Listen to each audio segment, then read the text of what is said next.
This podcast is brought to you by the Islamic Center and NYU. For more information, visit our website at www.icnyu.org. We want to fill gaps with conscious modes of exertion, right? Cognitively, we function off of a negative cognitive bias. Like right now, some of us are sitting in this room and all we hear is the music outside. And we're annoyed by it and irritated, right? But let them have fun. Why does it bother you? You're filtering in millions of pieces of stimuli at a per second experience, but you can only process and synthesize a percentage of those.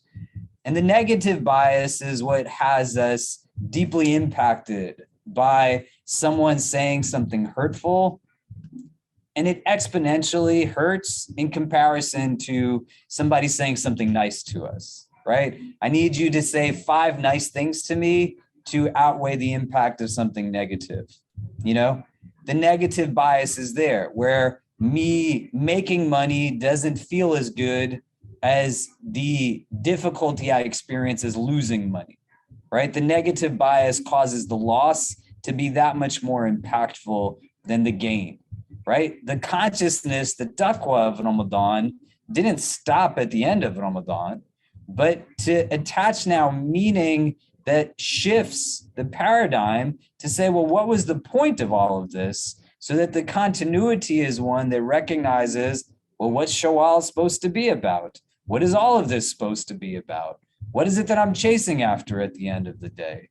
And is it just feelings, or is there something more than that? Do you get what I'm saying?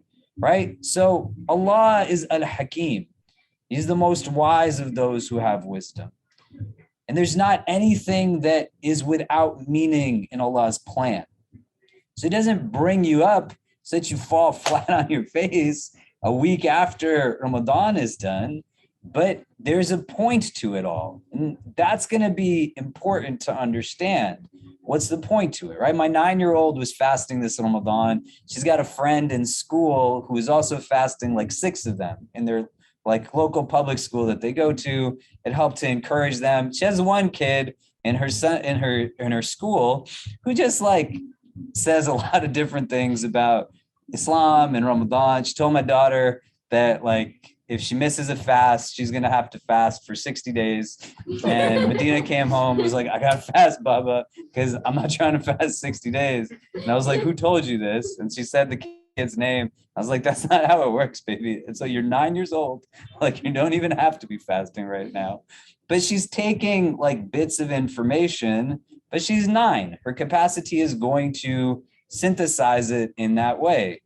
The realities of what we experience are going to get understood based off of the perspective that we engage them in, right? And just like you engaged in choice in Ramadan about, do you watch something when you eat or not? That's your choice. And your level of spirituality is indicated by the choices that you make. Do I go to pray in Jama'ah or not? It's your choice. Allah gave you that capacity. Choice is now also not just about walking to places or dressing a certain way or but perspective is a choice. It's a hard choice to make, but it's a choice. And when you don't have a choice that's made, you've essentially chosen. And a lot of what's being said right now is also indicating that you haven't chosen a perspective on what's the point of all of it. What was it supposed to be about?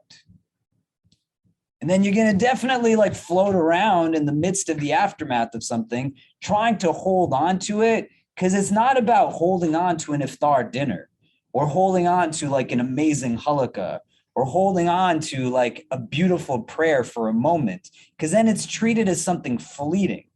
You have the experience, but it's attached to something that's bigger. What is the bigger thing that it's attached to? What is the point of it all? Do you know what I mean? Do you get what I'm saying? What am I saying? When we started, I asked you all, what is that thing that you miss or that most transformational experience? And just a little while before we had this conversation, I had a smaller halaqah with a group of our students. and asked them a very similar question. And every one of them, they spoke about a very like vivid experience that they had when they broke their fast on this day, when they spent that moment walking with our friends back to the apartment. A specific moment that can be explained in such detail, whereby you might even remember what your friend was wearing, or what fragrance that you had put on your body, or the taste of the food, and we experience things like that, those very transformative experiences during our life. And we often utilize them to pick ourselves up when we're not feeling so spiritually high, whatever you want to call that. And a couple of years ago, and I think we do this sort of generally, a couple of years ago, Imam Khalid and I, we took many people for Hajj. I can't remember how many people, a lot of people for Hajj. And it was the day of Arafah. And I remember on this day of Arafah, it was so incredibly hot. And it was a pretty miserable morning because of some logistical hurdles that, the group had encountered. And during the course of the day, I taken out a number of people to make dua and supplicate to Allah subhanahu wa ta'ala on this very sacred day. And during the course of us making dua to Allah subhanahu wa ta'ala, asking God for forgiveness and asking God to respond to our supplication, it started to rain, and it was a really, really unique and beautiful experience.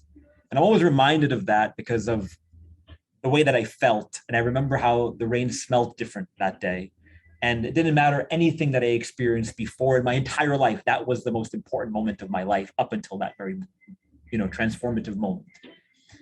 And every time that I meet, my friends that I went with on Hajj, or people that I, who were part of the group, they always remind me, remember that day of Arafah when it rained? You remember that? Yeah, of course. And it was a really, really unique and beautiful moment. And everyone came out of their tents in order to experience. And so many times, even just during the course of this Ramadan, people were sending me messages of Eid Mubarak or Ramadan Mubarak or whatever it might be. And they said, inshallah, we get to go for Hajj this year and we get to experience something similar to that.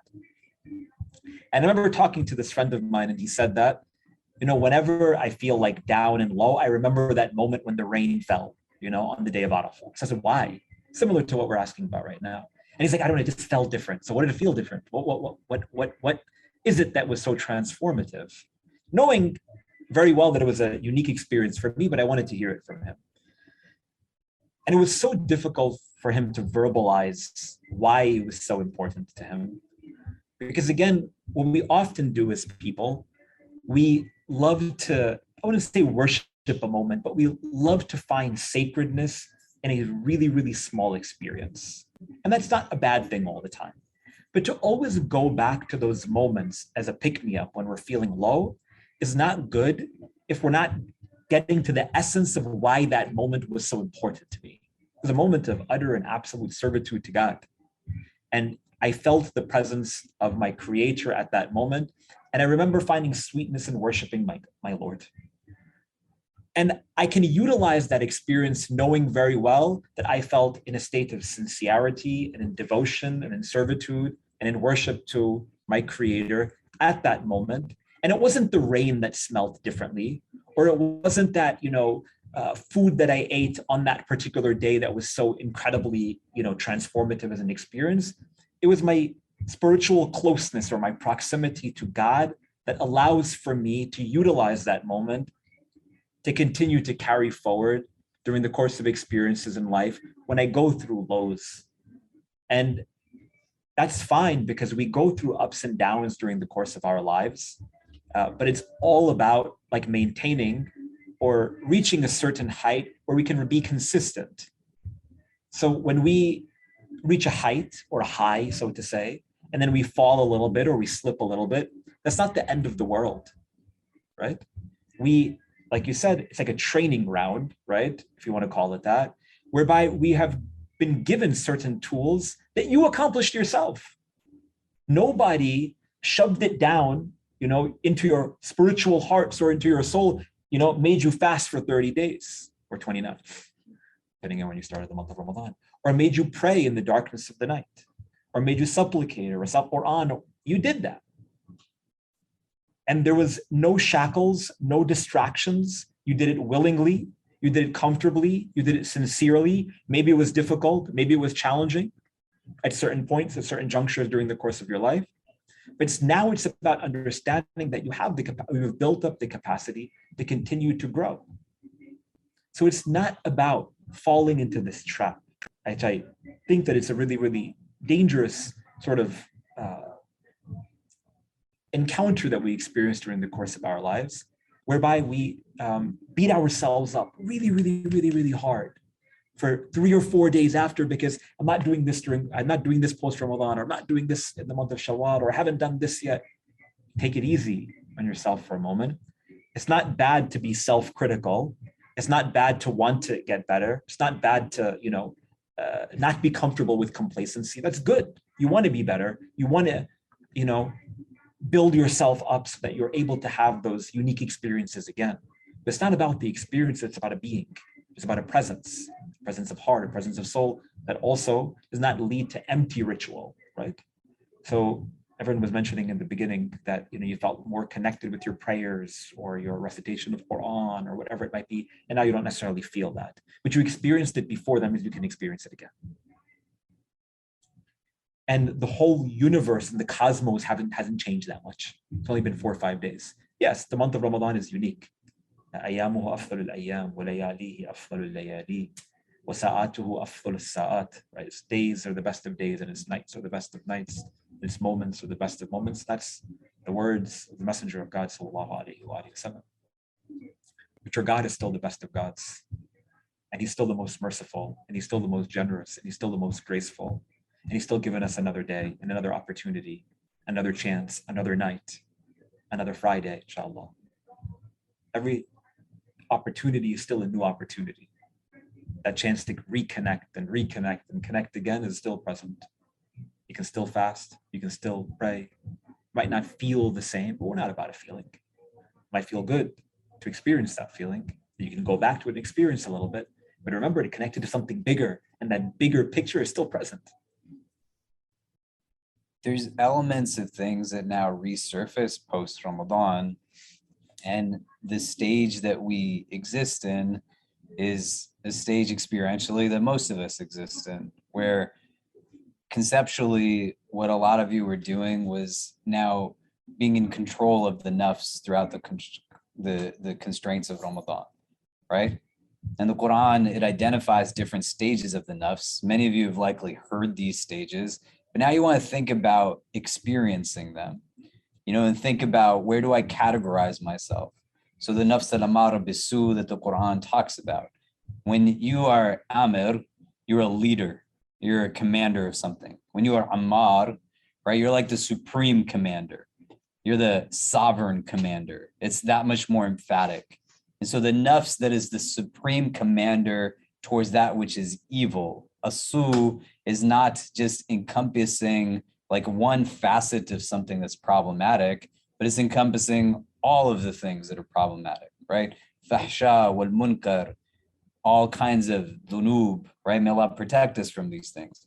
That's like on this end of the spectrum. On the other end of the spectrum, you have the nafs al-mutma'inna, the nafs that's in a state of just contentment. May Allah grant us all a state that's like this. Where a lot of us oscillate is just in that oscillating nafs, the nafs al-lawama, right? It's one that moves from place to place, and it's good. It's not a bad thing, because reproachment isn't that I just hate on myself. That's a tool of shaitan. The tool of shaitan is to give you self-deprecation, to let you believe that there's only inadequacy and deficiency. But the nafs al-lawama is self-reproaching because it recognizes what it did well, that it could do better, and what it doesn't do so well, that it can improve upon. But in order for you to know what you did well, that you can do better, you got to first acknowledge that you did something good, that everything just wasn't terrible or worthless or problematic. And so all of what the Quran says is real. And so shaitan is not going to get you to just commit a misdeed and slip, but it gets you to believe that there is no point to anything, to just sit around and see things in a prism of what's lacking, right? Like you can say, and I love Tamim and he knows I love him, so I'm not hating on Tamim. But for example, I walk into a room and there's a third of the people, and it brings me down. versus, wow, subhanAllah, how many people must have taken time off for work to worship Allah in Ramadan? How many people must have gone out of their way to give up sleep? How many people are getting well-deserved rest right now, right? Shifting the paradigm. Do you get what I'm saying? If you see what is not there, it's not an invalid perspective, but it's giving you indication as to what's going on in here. And what our Prophet ﷺ did was he saw what was there, not what was not there. What Shaitan promises is that he is going to dissuade us, tempt us. The Quranic verses that give indication to this is like pushing us around, pulling us in all directions, but fundamentally to get us to be those who are ungrateful, right? It's a perspective. It influences how you see things. And ingratitude is partially rooted in seeing what's not there, seeing what's lacking, as opposed to seeing what's present. Do you know what I mean? And the challenge here is that you stop then believing in people. You stop believing in yourself versus you see it as a bigger part. And that nafs al-lawama is going to feel guilty when it's not doing something that's supposed to do. It's telling you that it's on the trajectory that you want to be on. Because the nafs al-amara bisu is going to be happy when it's sitting down and it's just engaging in things that are futile. And it's not going to care if it's sleeping through Fajr or if it's eating haram or watching haram or listening to haram, right? May Allah protect us from these things. So you're not in a bad place. You're in a good place. It might not feel like that, but Shaitan is doing exactly what he intended to do. And now you're going to have to stand up to it in a frame that says, everything that I took from Ramadan, how do I reorient? So the waswasa, in addition to the nafs, doesn't bring me down. And I still believe in a God that believes in me more than I believe in myself. So that I'm not just worshiping Ramadan, but I'm worshiping the creator of Ramadan. I'm worshiping everything that comes before and after Ramadan. Do you get what I mean? How you make choices will influence how other people choose as well. And so you want to choose wisely, choose patiently, choose with the presence of your heart and through your heart, not at its expense. And those moments that Sheikh Faiyaz talk about, especially as you get older, they're going to be amazing to carry you through. Because think, man, what did you do 3 weekends before Ramadan started? Can you remember what you did on that Saturday night? Probably not. But the beauty that Allah instills within you, capacity to have memory, that you can feel what it was like to have your heart tremble in a certain moment. That you can remember what it was like to experience, like certain days and certain nights. Right? Those days of Arafah that we stood on, we're not going to ever forget those. The first time I went for Hajj was in 2005. It was after I had just started working here, and I said that I'm going to go and make this pilgrimage because I have the means to. I went on a very no frills Hajj, right? We were making our own food, rice and potatoes every day. I smelled terrible throughout it, and it was amazing. And I can still remember where I stood when I was 23 years old on the plain of Arafah for the first time on the day of Arafah. And when we go for Umrah and we stand on Jabal al-Rahmah at the plain of Arafah, I can look and still see that spot.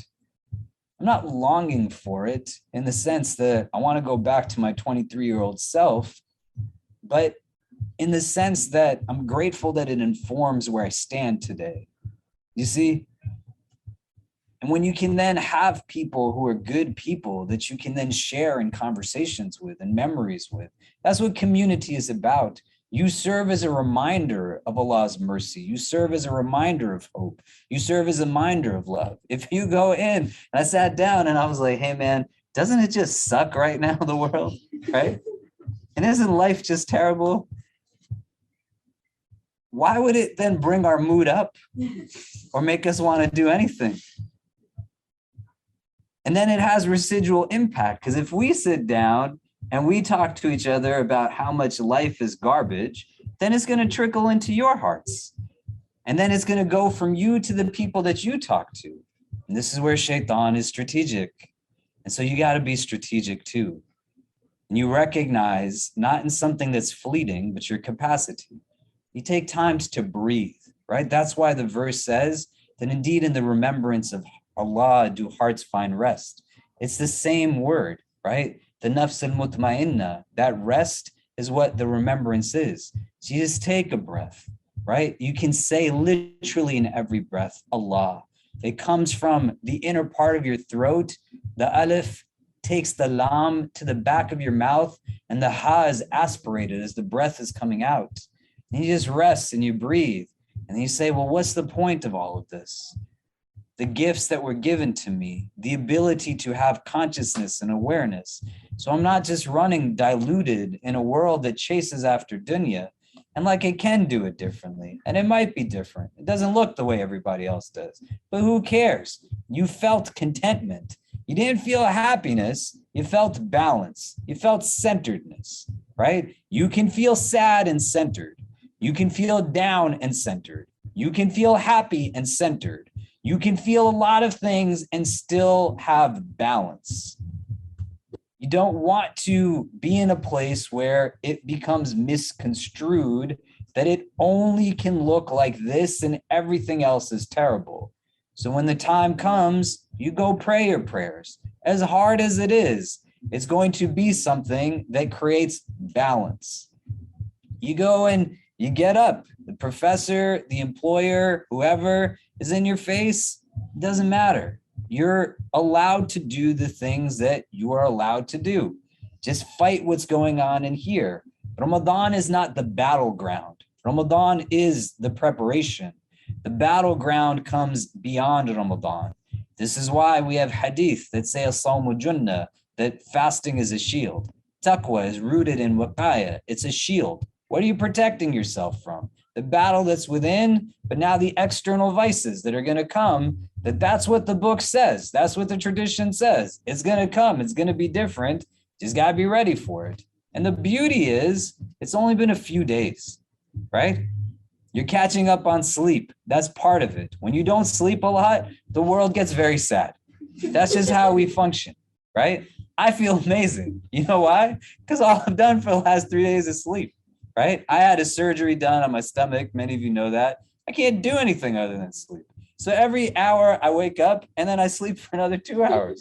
I feel amazing right now because all I've done is sleep, right? My friend has not slept at all. Maybe I should get surgery. Yeah, you gotta just go cut your stomach open, man. But I sat down and I can tell that he's not feeling 100%, mashallah, right?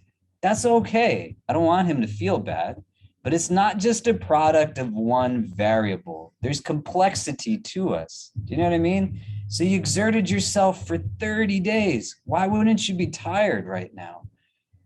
And so you replenish your physical self so that you are in a state now where your emotional self, your spiritual self, your mental self, is also able to run on high levels of replenishment. If you're running on fumes, and then you try to go back to a place that has just emptiness to it, it's going to create emptiness. Do you get what I mean? How many of you have slept well? Not slept a lot, but slept well. How many of you have eaten sensibly, right? Are paying attention to what your body's telling you about itself. Do you know what I mean? Right? You go into a place where the entire routine is screwed up. It's going to then impact other parts of yourself. And then that voice, that waswasa, may Allah protect us from it, it's going to interject itself at key moments because shaitan's going to get you where you're most vulnerable. He knows that you don't want to go back to a place that you have identified as being a problematic starting point. You would not be who you are today if you weren't who you were yesterday. And if shaitan gets you to hate on the one that you were prior to Ramadan, then he's got you in his hand. But if you can get to a place where you recognize that who you were on every yesterday that you lived brings a sense of meaning into who you are today, and there's value to that, then you don't have to hate on any part of yourself. Do you get what I'm saying? Yeah. What am I saying? You're nodding your head. Yeah, amazing, right? It's going into your choice. What are you going to be subservient to? What are you going to succumb to?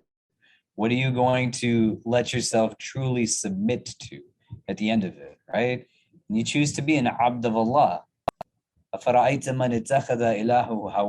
Quran says, do you see the one that takes their hawa, their desires being their Lord? You see a lot of indication that there's so much else that you can become subservient to. And one of the easiest ways that shaitan gets us to become submissive is that we don't recognize how subservient we are to language. So how you talk is going to play a key role in how you see things. And if you keep talking in negative frames, then you're going to see like things negatively, right? And you're not going to see what is actual. You're going to see what it is that you perceive. Yeah, so Surah Falak, you're seeking protection from the divine once in relation to the evil of what he created. In Surah Nas, you're invoking him thrice over for protection from the waswasa of shaitan.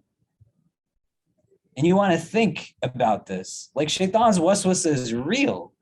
It's not a joke. Anybody who thinks that they're not in a place where they can be impacted by it, where it's not a reality, then like you screwed yourself. Like what else are you going to do? But in these last two chapters, there's a reason, right? Allah is who we are invoking for protection. He's our creator. But 3 times over, you're seeking protection from the waswasa of shaitan, asking of Allah in these distinct ways. It's a reality. Thoughts are crazy to be able to control. They can be so pervasive. And then you live in New York City and you go to New York University. You're in a place that's just filled with fitna and chaos. There's just constant movement and motion. You don't get to sit still. You don't get to relax. You don't get to be in a place where you're just in a state of kind of tranquility. Because when you're in a state of calm, immediately you feel agitated. I should be doing something. Why is it? Watch something while you're eating food. It's okay, right? What's the problem? You know what I mean? But like in a space where you're constantly like moving, the thoughts permeate. You're not doing this enough. You're not doing that enough. You're doing this wrong. You're doing that wrong. And shaitan's bringing you to a place. And the experience is such that you don't have to have conscious modes of thoughtfulness to it. But you just take a break, right? Noor stepped out, mashallah. What she said was amazing. That's what you want to do. She recognized something about herself. If I'm in that building, I pray differently than if I sit here and I then study and pray. She owned up to something about herself. She learned what it was that she could only learn experientially. And so she saw that who I was when I was there is not what I want to be. So I'm going to be here. And that's what I'm going to do. You work within the parameters that you're able to work with at the end of the day. But you have to purposely make decisions. We're going to start from next week. Halakha is pretty much every single night of the week, right? Make a choice to come to those and be present in them. Jummah prayers are going to happen. If you have to orient your schedules, if you're working and you're remote, to come sit in a coffee place, then come work in a coffee place or come work here and then come to Jummah because there's barakah in it. What did you experience at the tail end of Ramadan? Barakah. What did you experience as the outcome of barakah? Increase, growth. So use your head in the strategy. Use your heart in the strategy. Don't just be a body that's floating around aimlessly, but tap into your celestial parts that render now intellectual capacity and cognitive ability so that you're thinking about your faith. You're thinking about your spiritual growth. You're building strategy to it. Do you get what I mean? This is why our teachers tell us that reflection on one verse of the Quran with real contemplation is definitively better than reciting it in its entirety without any real reflection on it, right? Because shaitan wants you to just go through the externals and not deepen in the inward aspect. Do you get what I mean? Does that make sense? And so you are blessed to have a space that is a sanctuary in a city that is constantly moving. What's going to keep you from coming here is going to be you. You have to own up to that. And how you're going to decide how others feel comfortable when they come in is also going to be a product of you. So sit down sometimes and bring up the fact that you know people are sad that Ramadan is done. So bring good tidings to them, uplift them, right? Our prophet is Al-Bashir. He's the one that's the bearer of glad tidings. Do you know what I mean? Increase in positivity. Don't bring only conversations that bring people down. Do you get what I'm saying? Right? And you're going to get it done, mashallah. Like you're going to see that you have capacity to have growth that's gradual and experience things that are remarkable. If you would like to listen to more, please donate to www.icnyu.org/donate. For more of our virtual programs, go to www.icnyu.org/classes. If you have any questions, email us at info@icnyu.org.